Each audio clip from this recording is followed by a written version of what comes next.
What's happening, everybody? Off the Mike Sports Network here, another edition of Off the Top Rope. So, SmackDown actually, considering how bad it has been, actually delivered a pretty solid show. War Games matches were built. We found out who the fifth member was on each of the women's War Games teams. Listen, that match has been horrendously built, but hey, there's some interconnecting storylines that they've made work. I did like what they did with Charlotte and Rhea Ripley to kind of tie up that loose end. Um, there's just some stuff there that's a little bit murky for me. The men's War Games match, they've worked around Drew's suspension very well. They played, the War Games match itself into Bronson Reed's last time is now tournament match with Carmelo Hayes. And that's what I want to do here in this segment. Is kind of get to where we're at with the last time is now tournament. Now, I did say on Monday that I actually did enjoy, Zack Ryder and Matt Cardona and Nick Nemeth, Dolph Ziggler being involved in this, although they didn't win, which is not surprising because they're both TNA talents. But the further we get down the line of this tournament and I'm not going to spoil anybody, but for anybody, the SmackDown next week has already been recorded, and I already know where they're going with this, or at least I have a feeling of where they're going with this. We'll obviously see what happens on Monday. But I do not like where this is heading. It seems like we're heading towards Gunther probably winning this tournament, which was expected to begin with, but we're also heading towards Gunther versus Jey Uso again. It's either going to be Gunther versus Jey Uso, or it's going to be Gunther versus LA Knight, probably. That's probably going to be the way that this thing goes. And I love LA Knight as much as the next guy. LA Knight's not beating Gunther. It's not happening. It is not happening. I think the best opportunity that you have to beat Gunther was with Javon Evans in Madison Square Garden, which we knew was a snowball's chance in hell, but they gave the kid a good run.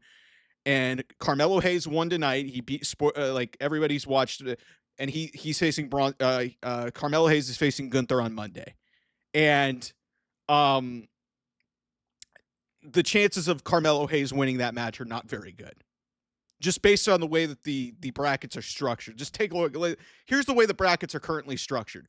So you've got Jey Uso taking on Rusev. Sheamus was supposed to face LA Knight. There is going to be a mystery replacement. I'm not going to say it on here because I have respect for people who watch this channel. If you want to go look at PW Insider, if you want to go look at spoilers, you can go figure out it's already happened. The match has already happened, and go look at that at your own leisure. But the odds are LA Knight was probably advancing anyway over Sheamus the way that this bracket was structured. On the other side, you've got Penta versus Solo Sikoa, and then you've got Gunther versus Carmelo Hayes. Listen, if there's a whole bunch of litany of issues, because listen, Penta's not facing Carmelo Hayes. WWE is not doing that, okay? If they were going to do that, that would be really fucking cool, and it would surprise me. But one of two things is going to happen. It's probably going to end up being Penta and Gunther, or it's going to be Sikoa, or it's going to be Solo versus Carmelo Hayes. You're not going to have babyface versus babyface or heel versus heel. It's just not happening. It's just not happening. But who's to say what's going to happen on the other side? Because like I said, based off the way this is structured, I do not see Rusev beating Jey Uso.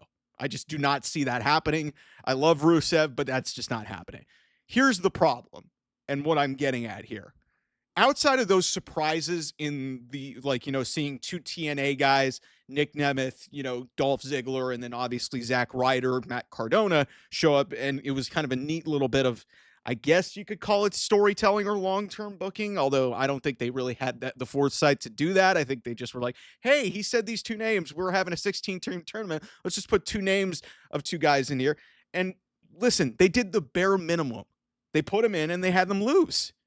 And Solo Sikoa beat Dolph Ziggler. Solo's been a good character, but in what universe should Solo Sikoa ever beat Dolph Ziggler? Come on. They had no fun with this tournament. And everybody's going to tell me, well, Mike, Jey Uso might get to... I do not give a shit about Jey Uso. It's gotten to a point with me with Jey Uso where I'm like Roman Reigns from 10 years ago.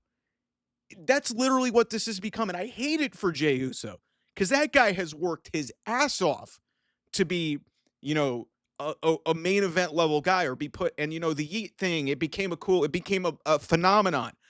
But since the Royal Rumble win, a large chunk of this fan base has been turned off by him, and he has been overexposed, and his deficiencies have popped up. There's a reason why this guy was a tag team guy for a decade.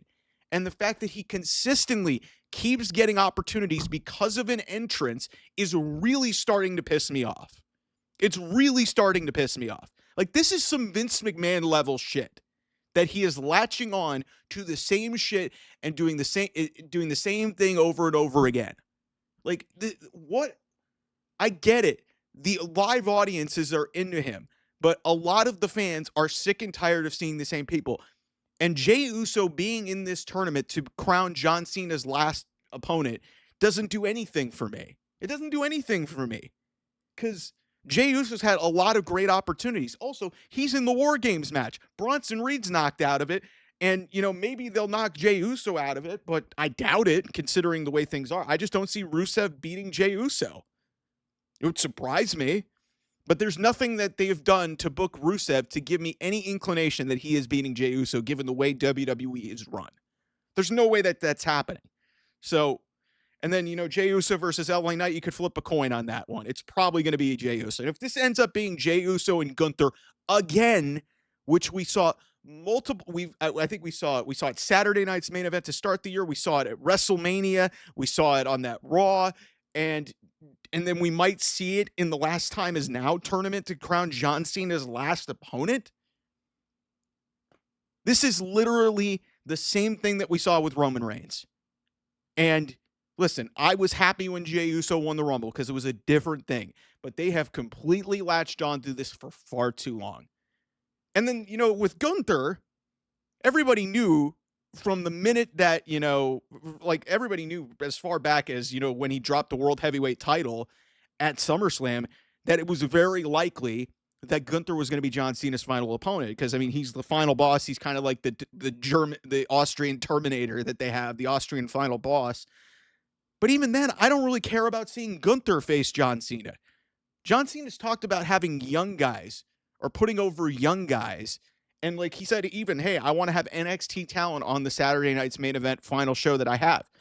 Who's he facing in his final real feud? Dominic Mysterio.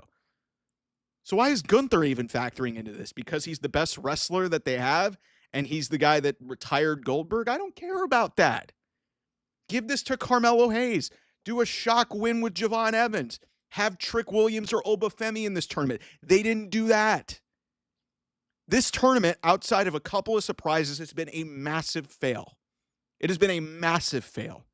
Like, there is nothing redeeming about this. Because if Gunther wins, yeah, he'll have a great match with John Cena. And he'll probably beat him. So what? Gunther's a multiple-time world champion, longest reigning Intercontinental champion. The only thing the guy hasn't done at this point is win the Royal Rumble. And yeah, he'll probably be a tag team. He'd probably be a Grand Slam. Gunther, but the problem is Gunther has done so much. He retired Goldberg earlier this year, which not many people really give a shit about. So is this their way of just like sort of wiping that clean and acting like the Goldberg stuff didn't happen? Again, if this ends up being Gunther and Jey Uso, it's a no-win situation. And again, it just goes to show you that this company has gone so corporate and so safe that they are not willing to take any risks whatsoever. Why not have Zack Ryder win a match? Why not have Nick Nemeth, Dolph Ziggler win a match? They didn't do that. They had him show up, which was very cool for a cheap pop, but then they lost. They lost. So once you get past that, what does this even mean? And are you elevating any other new talent? Yeah, you've elevated Javon Evans for a second, but you know what would have really taken Javon Evans to the next level and made him a star? He beats Gunther, and then he gets to the end and faces John Cena. That's everything that John Cena wants. John Cena will probably be fine facing Gunther because he doesn't care. But if you wanted to really do this John Cena's way, you should have had a bunch of the breakout tournament that they used to have.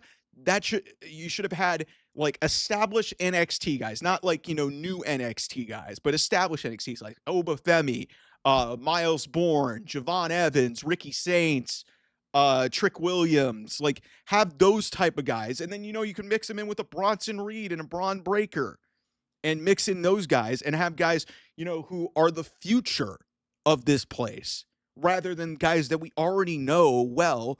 And, effectively what I'm calling Jey Uso is kind of an entrance merchant. That's what he is. That's what he is. And I like Jey Uso. But the Yeet has become more of his personality than anything. And you do not want to get typecast as that type of thing, as being just a chant or being just, um, the Yeet movement or whatever. I know Daniel Bryan, it was yes and whatever. That was different than this. Like this has gotten to the point, and Daniel Bryan could wrestle out of anything.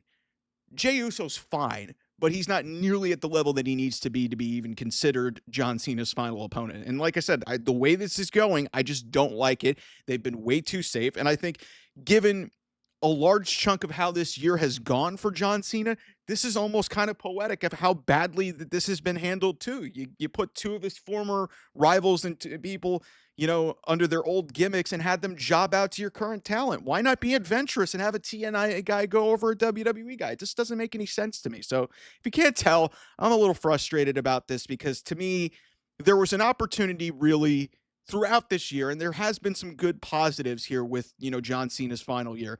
But there was a lot of opportunity with his final opponent to make this kind of interesting, and they really have kind of made this really predictable and pretty obvious with what they're going to do. Who knows? Maybe Carmelo Hayes does beat Gunther on Monday. I doubt it, but that could happen. Does Penta win this tournament? Does LA Knight win this tournament? Does Jey Uso win this tournament?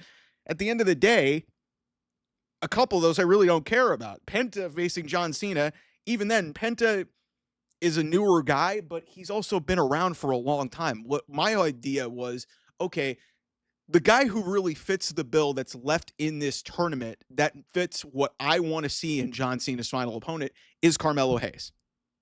Perfect example of a guy. And also, side note, if they would have had this match in Boston and not done this in DC, Carmelo Hayes is from Boston too. So that would have been pretty cool as well to have Boston, West Newbury, Boston, whatever, face off in John Cena's final match. But we're probably not going to get that. I'm bound to be surprised. I'll own it if Carmelo Hayes does upset Gunther. I just don't see that happening. And I think what we're heading towards is Gunther Jey Uso, with Gunther ultimately being John Cena's final opponent in Washington, D.C.